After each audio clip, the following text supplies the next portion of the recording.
नमस्कार. श्री स्वामी समर्थ. श्री स्वामी समर्थ महाराजांच्या कृपेने तुमच्या सर्व चांगल्या इच्छा आकांक्षा पूर्ण होत हीच महाराजांचरणी प्रार्थना.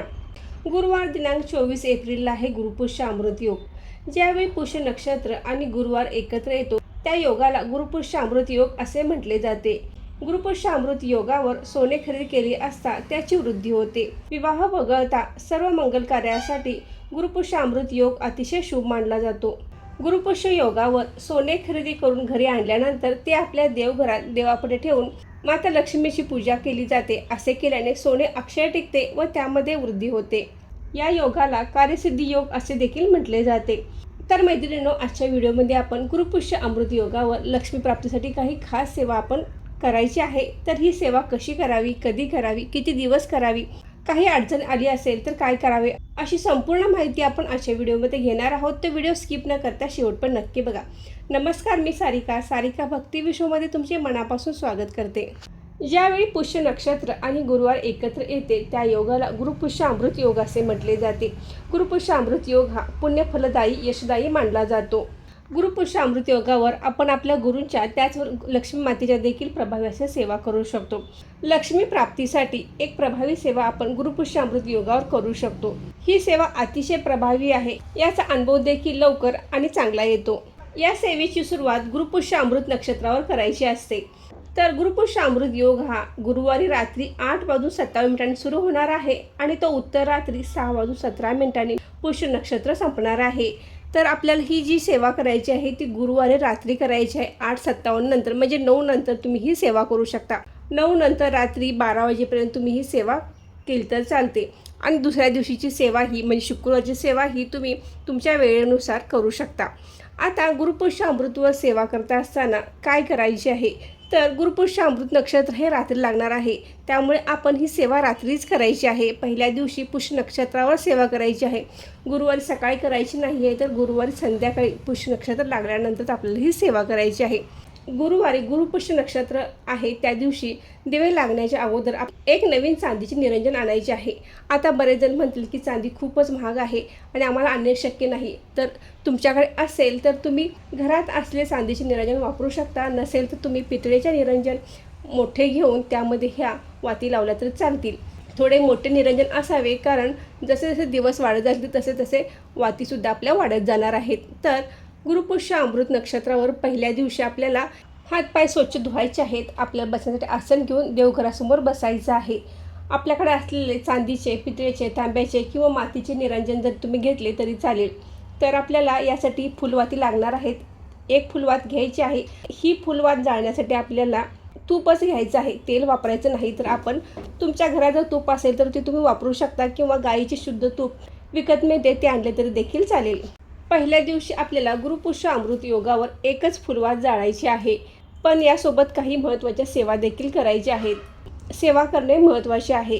तर आपल्याला सर्वप्रथम आपण संकल्प करणार असाल तर संकल्प करू शकता की मी आर्थिक प्राप्तीसाठी ही माता लक्ष्मीची सेवा करत आहे. या माझ्या सेवेचा स्वीकार करावा आणि माझी सेवा पूर्ण करून घ्यावी अशी विनंती करावी. ही फुलवात प्रज्वलित केल्यानंतर आपल्याला सेवेला सुरुवात करायची आहे. तर सेवा करताना कोणकोणत्या सेवा करणे आवश्यक आहे, तर आपल्याला एक वेळा श्रीसूक्त, एक वेळा व्यंकटेश स्तोत्र, एक वेळा पुरुष सूक्त, त्यानंतर 16 वेळा विष्णू गायत्री मंत्र, ओम नारायण विद्महे वासुदेवाय धीमहि तन्नो विष्णू प्रचोदयात हा मंत्र आपल्याला 16 वेळा म्हणायचा आहे. त्यानंतर 16 वेळा लक्ष्मी गायत्री मंत्र, ओम महालक्ष्मीचे विद्महे विष्णुपत्नीच्या धीमहि तन्नो लक्ष्मी प्रचोदयात हा मंत्र आपल्याला 16 वेळा म्हणायचा आहे. 16 वेळा 99 मंत्र, ओम आय रीम क्लीम चामुंडाय विचे, ओम आय रीम क्लीम चामुंडाय विचे हा मंत्र आपल्याला 16 वेळा म्हणायचा आहे. त्यानंतर 16 वेळा कुबेर मंत्र, ओम श्रवणाय स्वाहा, ओम श्री ओम ह्री श्री ह्री क्ली श्री पित्तेश्वराय नमः हा मंत्र आपल्याला 16 वेळा म्हणायचा आहे. त्यानंतर एक माळ श्री स्वामी समर्थ या मंत्राची करायची आहे. हे जे मंत्र सांगितले आहेत ते तुम्ही म्हणू शकता. आणि त्याचबरोबर तुम्ही श्रीसूक्त, पुरुष सूक्त, व्यंकटेश स्तोत्र या सेवा दिंडोरी पंडित नित्यसेवेच्या पुस्तकात आहे त्या तुम्ही बघून म्हणू शकता. तुमच्याकडे जर नित्यसेवेचे पुस्तक नसेल तर तुम्ही यूट्यूबला किंवा गुगलवर बघून देखील या सेवा म्हणू शकता. तर आता ही सेवा आपल्याला 12 आणि 12-24 दिवस करायची असते. म्हणजे आपले चढत्या क्रमाने 12 दिवस आणि उतरत्या क्रमाने 12 दिवस असे 24 दिवसांची ही सेवा असते. तर दुसऱ्या दिवशी आपल्याला 2 वाती जाळायच्या आहेत आणि सांगितल्याप्रमाणे त्या सेवा परत करायच्या आहेत. तर पहिल्या दिवशी आपण गुरुपुष्य नक्षत्रावर सेवा केली. दुसऱ्या दिवशी सेवा कधी करायची तर तुमच्या सोयीनुसार तुम्ही सकाळी, दुपारी किंवा संध्याकाळी करू शकता. लक्ष्मी प्राप्तीची सेवा आहे तर तुम्ही सायंकाळची वेळ केली तर चालेल, पण बऱ्याच जणांना सायंकाळी वेळ नसतो, त्यांनी सकाळी केली, दुपारी केली तर चालेल किंवा तुमच्या सोयीनुसार तुम्ही संध्याकाळी केली तर देखील चालेल. तर आपल्याला दुसऱ्या दिवशी 2 वाती जाळायच्या आहेत आणि त्या सेवा करायच्या आहेत. तिसऱ्या दिवशी आपल्याला 3 वाती जाळायच्या आहेत आणि सांगितलेल्या सेवा करायच्या आहेत. तर अशा पद्धतीने आपण रोज चढत्या क्रमाने 12 दिवसापर्यंत या वाती जाळायच्या आहेत. 12व्या दिवशी 12 वाती जाळायच्या आहेत. 13व्या दिवसापासून आपल्याला उतरत्या क्रमाने वाती जाळायच्या आहेत. म्हणजे 13व्या दिवशी आपल्याला 12 वाती, 14व्या दिवशी 11 वाती, 15व्या दिवशी 10 वाती आणि शेवटच्या दिवशी म्हणजे 24व्या दिवशी आपल्याला 1 वात जाळायची आहे. म्हणजेच पहिल्या दिवसापासून 12व्या दिवसापर्यंत चढत्या क्रमाने वाती जाळायच्या आहेत आणि 13व्या दिवसापासून 24व्या दिवसापर्यंत उतरत्या क्रमाने वाती जाळायच्या आहेत. रोज जाळलेल्या वातीची जी काजळी असते ती आपण एखाद्या डब्यात काढून ठेवू शकता. अशा पद्धतीने आपण ही सेवा करायची आहे. रोज ठरल्याप्रमाणे वाती जाळायच्या आहेत आणि सेवा करायची आहेत. तर ही सेवा करताना काही अडचण आल्यास त्या दिवसांपुरती आपण सेवा स्किप करू शकता आणि नंतर कंटिन्यू करू शकता. परंतु आपण गावी जाणार असाल तर ही सेवा तुम्हाला स्किप करता येणार नाही. जर आपल्याला एखाद्या गावी जायचं असेल तर सकाळी लवकर उठून तुम्ही सेवा केली आणि दुसऱ्या दिवशी आल्यानंतर ही सेवा केली तर चालेल, म्हणजे सेवेत खंड पडणार नाही. तुम्ही तुमच्या कुलदेवीच्या दर्शनासाठी जात असाल आणि सेवा करणे शक्य नसेल तर चालेल, परंतु आपण गावी जाणार असाल, माहेर जाणार असाल तर तुम्ही सेवा करूनच जायची आहे किंवा जोपर्यंत ही सेवा सुरू आहे तोपर्यंत कोणत्याही गावी नाही गेले तरी चालेल. फक्त आपण देवदर्शनात जाऊ शकता. विटाळ किंवा सुतक आले असेल तर तुम्हाला सेवा करता येणार नाही. परत ज्यावेळी गुरुपुरुषामृत असेल त्यावेळी तुम्ही सेवेला सुरुवात करू शकता. अगदीच इमर्जन्सी आहे, तुम्हाला गावी जावेच लागणार असेल तर तुमच्या घरामध्ये इतर कोणी व्यक्ती असतील, तुमचे पती, मुले यांनी देखील सेवा केली तर चालेल, परंतु सेवेत खंड पडू देऊ नका. मासिक धर्म असेल तेवढेच 4 दिवस आपण वगळायचे आहेत आणि सेवा कंटिन्यू चालू ठेवायची आहे.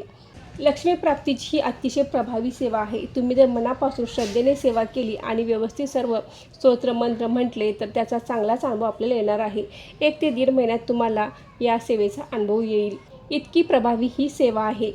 गुरुपुरुष अमृत योगापासूनच या सेवेला सुरुवात करायची असते. गुरुपुरुष अमृत योग आहे तर आपल्या गुरूंची देखील सेवा तुम्ही करू शकता. तुमचे कोणतेही गुरु असतील, श्री स्वामी समर्थ महाराज, गजानन महाराज, श्री साईबाबा यांची सेवा तुम्ही गुरुपुरुष अमृतवर करू शकता. त्याशिवाय देवी लक्ष्मीच्या तुम्ही इतरही सेवा करू शकता. शक्य असेल तर या दिवशी कनकधारा स्तोत्राचे 1 वेळा किंवा 11 वेळा पठण अवश्य करावे किंवा माता लक्ष्मीचा कोणताही मंत्र जाप तुम्ही केला तरी चालेल. गुरुपुरुष अमृत योगावर सेवा करण्याची संधी सारखी मिळत नाही, तर आवर्जून आपण गुरुपुरुष अमृतवर या प्रभावी सेवा अवश्य कराव्यात. तर मैत्रिणींनो, आजचा व्हिडिओ इथे थांबवते. आजची माहिती कशी वाटली कमेंट करून नक्की सांगा. व्हिडिओ आवडते व्हिडिओ लाईक करा, शेअर करा आणि सारिका भक्ती विश्व या यूट्यूब चॅनलला सबस्क्राईब करा. धन्यवाद.